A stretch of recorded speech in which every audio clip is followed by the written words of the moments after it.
يا راغبا في كل علم نافع.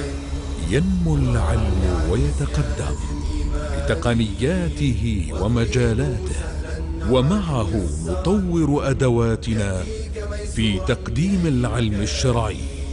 أكاديمية زاد أكاديمية ينبوعها صاف ليروي غلة الظمآن. وتعلم الفقه الميسر عاملا بالشرع دون تعصب لفلان. بشرى لنا زاد أكاديمية للعلم كالأزهار في البستان.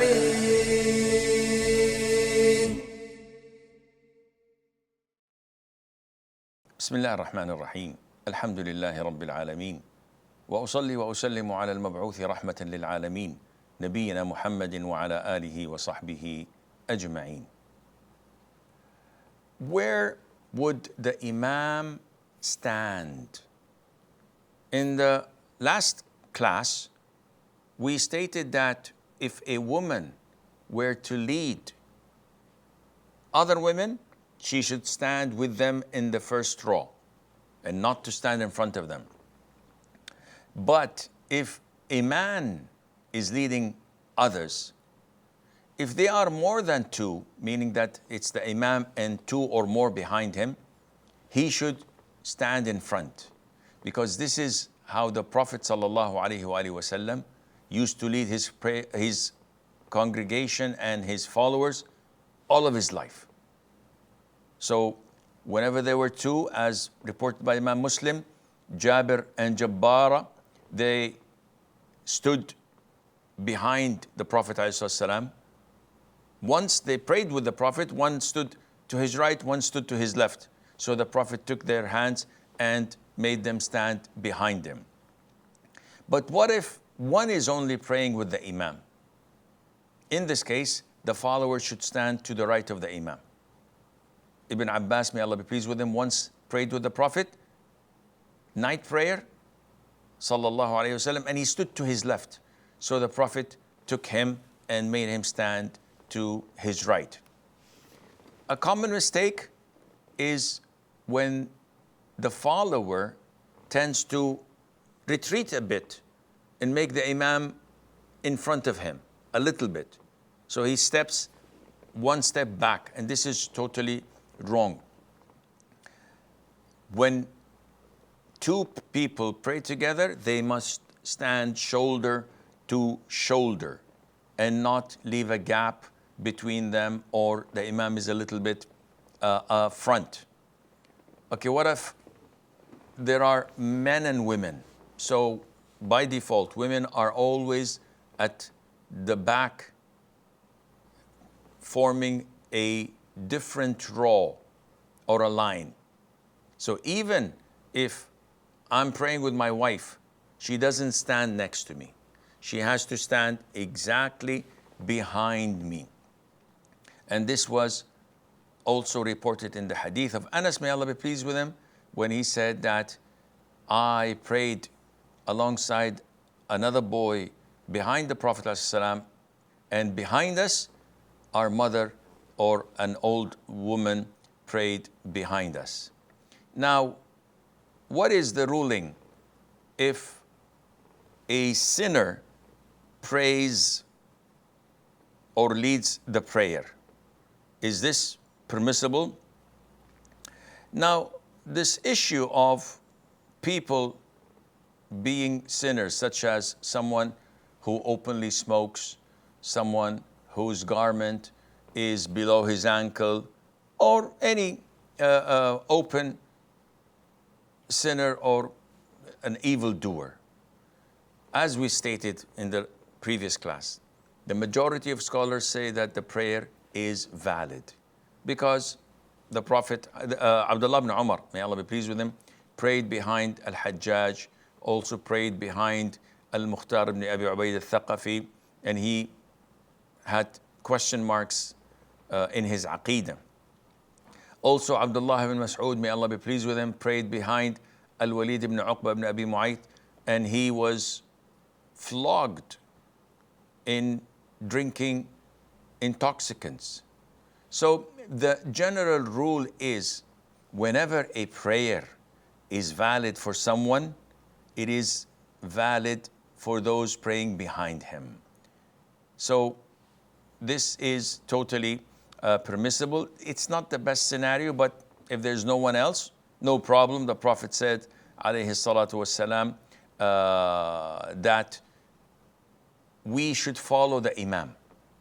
And he did not mention the aqidah of the Imam or the school of thought of the Imam or whether he's an open sinner or not. As long as he's a Muslim, we should follow him.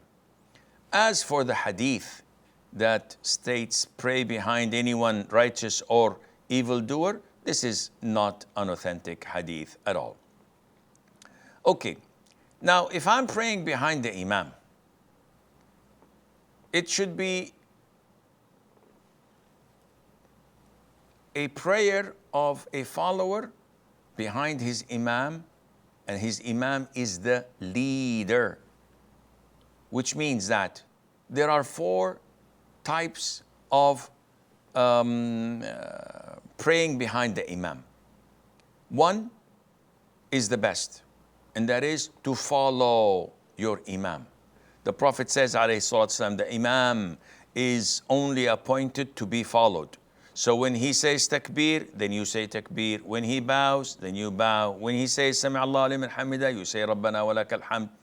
Which means that I do not do anything until my Imam does it.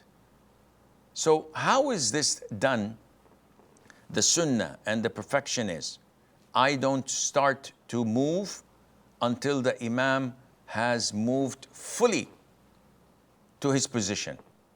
So for example, if we are in the standing position and it is time for the Imam to go for sujood, and he goes for sujood saying Allahu Akbar, we start to move only when his forehead touches the ground. Then we start to bend our backs and move. This is the sunnah. Likewise, he says, Sami Allahu liman hamida. Once he's standing up erect, we stand up. This is true following of the Imam. The second way or type of following the Imam is preceding or racing the Imam. And this is problematic because this is totally prohibited. The Imam is in the standing position. He's about to go to sujood. He goes to sujood and says, Allah, and all of a sudden everybody's on the ground. And the guy did not finish saying Allahu Akbar. He did not complete his prostration. This is haram, prohibited. And it renders the prayer as invalid because the Prophet prohibited the companions to precede him in ruku' or sujood or standing up. And he said, don't do this. And the scholars said that when there is a restriction, it means that it is prohibited. And if you do something prohibited intentionally, then your prayer is invalid. And this is why the scholars said you have to repeat your prayer if you do this intentionally. The third type is doing things at the same time as the Imam. So the Imam is saying Allahu Akbar and you go with him. Sami Allahu liman hamida, and you go with him. He goes for sujood, you go with him. This is wrong and not recommended and makruh because you're ordered to follow, not to coincide with. And from this we learn what the Hanafis do when the Imam says Assalamu alaikum wa rahmatullahi, and they do it with him. And when he does it to the left, they do it exactly simultaneously with him. That this is wrong. They should follow and not coincide with. And the last type of how people pray behind the Imam is to lag behind. And this is also not recommended, and it may make your prayer invalid as well. Sometimes you find people, the Imam is in sujood, he rises up, says Allahu Akbar, and sits between the two prostrations, and the guy is still making sujood. And then the Imam goes for the second sujood while almost the guy lifts his head. This is totally wrong. And you missed a pillar with the Imam. So you did not sit with the Imam at the same time, which renders your prayer with that rak'ah to be invalid, because you did not offer the same pillar with the Imam at the same time. Now, some cases, there is a Ferrari Imam. And a Ferrari Imam is the one who says, Allah Akbar, Allah Akbar, and he prays in a very quick fashion where you are unable to catch up with him. You are unable to finish your Fatiha. You're unable to say Subhana Rabbi al-Azim in ruku' once. In this case, it is mandatory for the follower to leave the prayer, continue on his own. Because praying behind such an Imam is invalid. The Imam's prayer himself is invalid. Okay, what about if the Imam is an innovator? What if the Imam is an imposter, a fortune teller, someone who sells ta'weez and the likes? Okay, this is a different ball game. If the Imam nullifies his Islam by pretending to know the unseen, by claiming to deal with the jinn, by being a sorcerer or a fortune teller, or selling people ta'weez or asking them to wear ta'weez, he's not qualified to pray because he's not a Muslim. And hence, it is totally prohibited to pray behind him. A lot of the people make a mistake when they come late to the salat and they find the Imam is in the ruku' position. When is a rak'ah attained?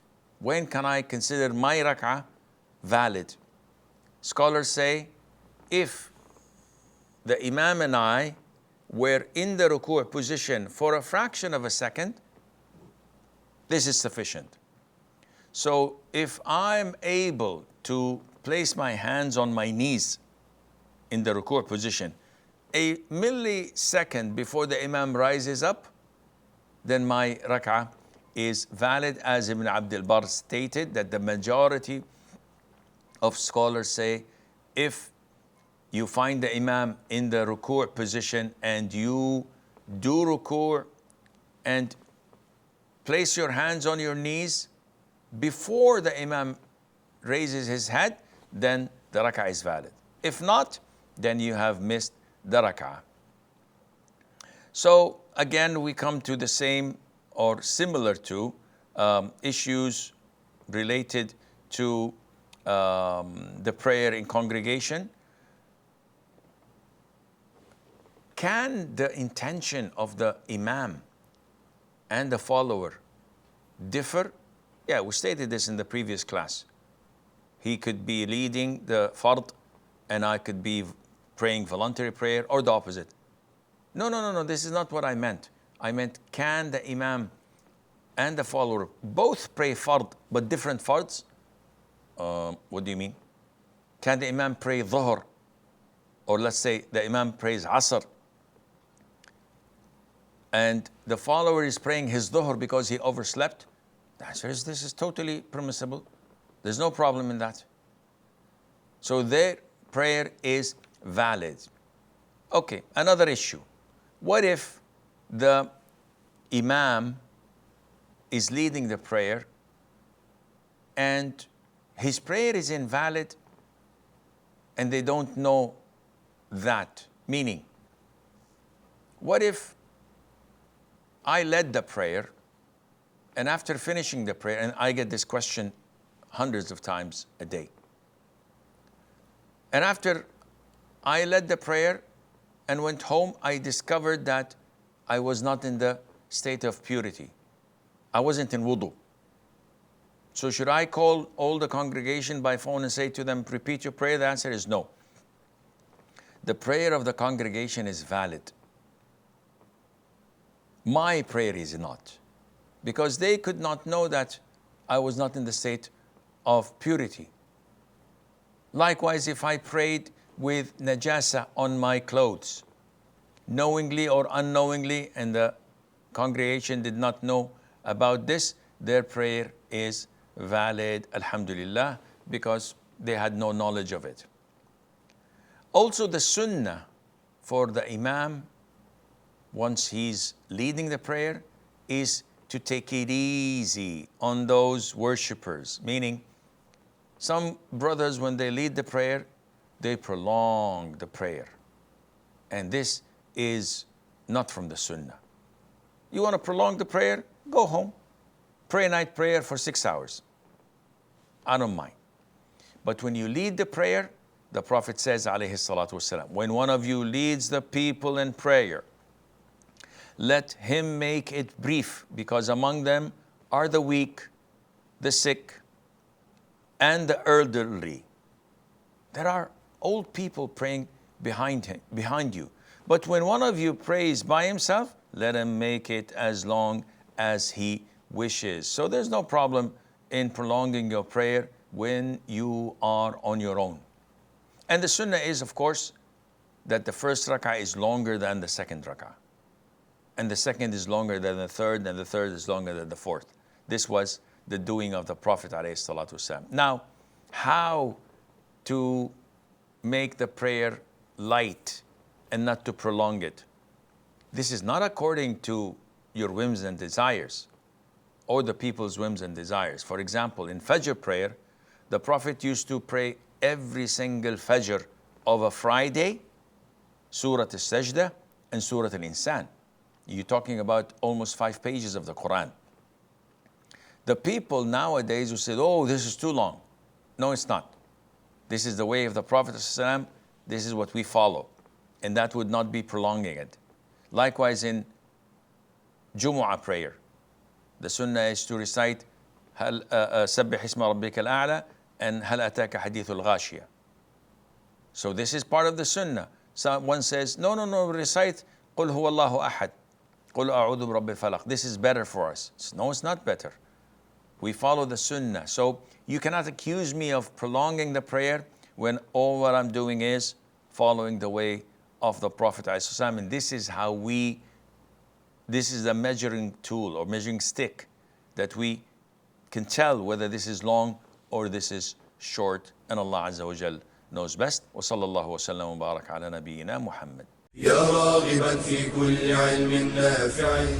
ينمو العلم ويتقدم بتقنياته ومجالاته، ومعه نطور أدواتنا في تقديم العلم الشرعي. أكاديمية زاد أكاديمية ينبوعها صاف ليروي غلة الظمآن. وتعلم الفقه الميسر عاملا بالشرع دون تعصب لفلان. بشرى لنا زاد أكاديمية للعلم كالأزهار في البستان.